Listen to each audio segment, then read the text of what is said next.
Welcome back, everybody. In today's video, we're talking the comic books that I read in the month of March. So what did I read last month? Let's get into it, man. We got an omnibus. It's kind of a light month for me, all right? Light month for me. Let's get into it. Starting off with this omnibus. So, The Daredevil by Brian Michael Bendis, Alex Maleev, and Stewart, Omnibus Volume number 2. I read this entire thing in one day. I mean, that's not like that crazy. I mean, it's not the biggest Omni, right? But I read this all in one day and I loved it. Part 2. Oh, that's a nice flipped right to the page of Black Widow and Daredevil kicking the crap out of that guy. So this is just awesome, man. We get that great Alex Maleev artwork with the Dave Stewart coloring. There's almost nothing like it in comic books. I mean, it's such a unique style. I fell in love with this right away. We get Daredevil, who's still trying to pick up the pieces of his life. He's declared himself Kingpin of New York. Or sorry, of Hell's Kitchen, you know what I'm saying? And that's not really going so hot for him. The media might be onto him, knowing that he's Matt Murdock. So he's kind of like towing the line, living that double life. His life's always messy, right? I mean, that's just classic Matt Murdock fashion. So yeah, man. Trouble with women, of course. We get the old crime boss coming back, who was the crime boss before Wilson Fisk. So he's coming back.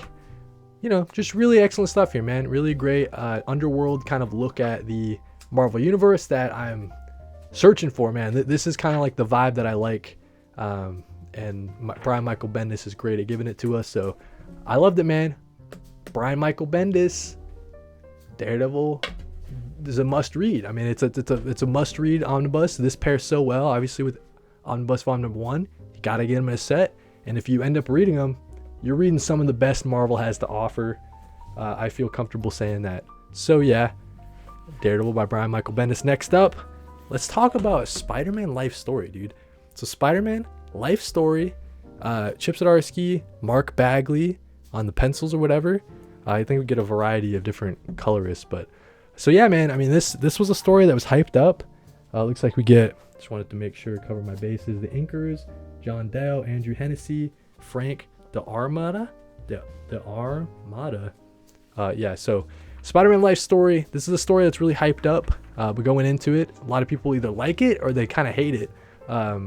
Very divisive story going into it. So I knew about the concept. I knew that every single issue was a decade out of Peter's life or whatever. So we kind of go on, and you get the full life of Peter Parker as Spider-Man. So this first one, you get the Green Goblin stuff, but very quickly, this series kind of subverts your expectations. This is not the Spider-Man story that you know. This is kind of like a remixed kind of version of all of Spider-Man's lore. It's kind of Chip Zdarsky remixing it and doing his kind of own take on Spider-Man's history. So don't go in expecting it to be beat for beat.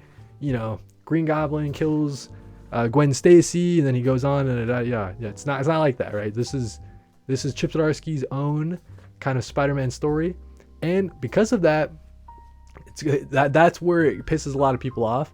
But you gotta look at it as an Elseworld story. I mean, I know people are very quickly, like I'm telling you, very quickly it subverts your expectations, and it lets you know this is not the Spider-Man story you know. It's got all this different stuff with the Clone Saga, right? Kind of like a remixed look at the Clone Saga. So yeah, man, you get like its own version of like Civil War.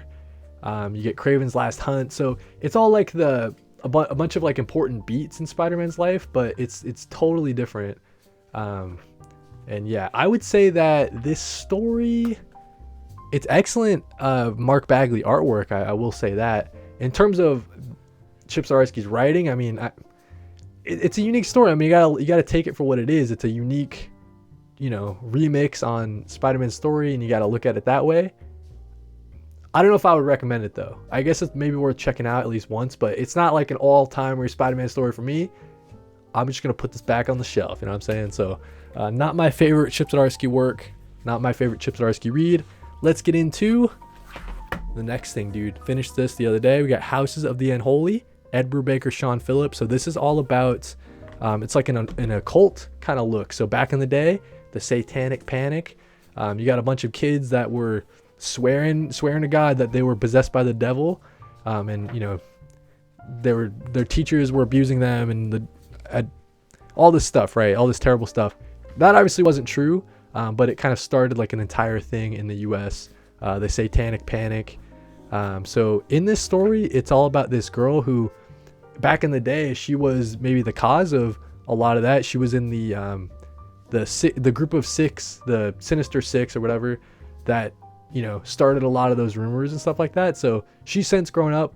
She obviously really regrets it. She's kind of living with this, like, were those memories real or were they false?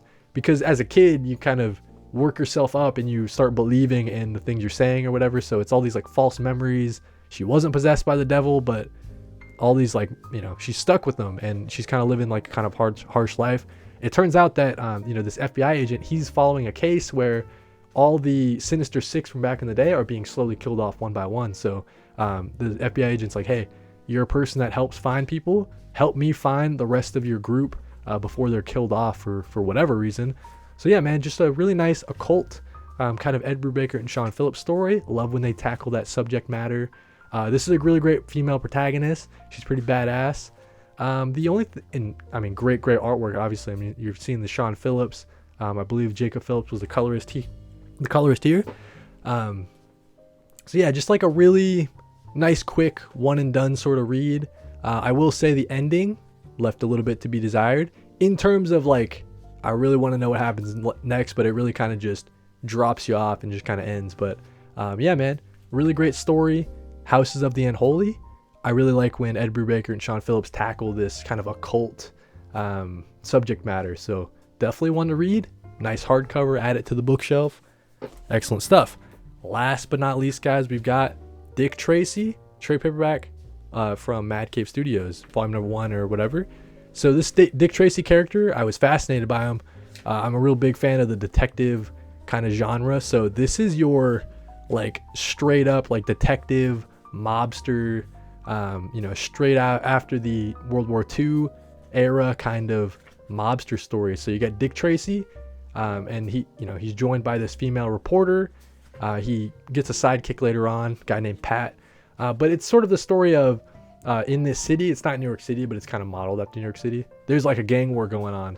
So Dick Tracy is like the only one in the middle of this gang war who kind of wants to stop it, who believes that it's about to happen, because all the police are on the payroll. We get interesting characters like this guy named Flat Top. You know, you get like characters named like Big Joe. You get characters named like Prune Face. So it's just like a very kind of satirical kind of look at the mob kind of side of things. It's just a fun genre to read. Nice, quick, one and done sort of trade paperback. I do hope this series continues. It says to be continued at the very end here, but yeah, man, just your very, you know, didn't do anything crazy story wise. I mean, it kind of followed the same beats that you'd kind of expect it to, but very competent. Loving the art style, really loving the colors. Yeah, man, just a fun read. Glad I checked it out. Dick Tracy from Mad Cave Studios. Definitely looking for that volume number 2, man.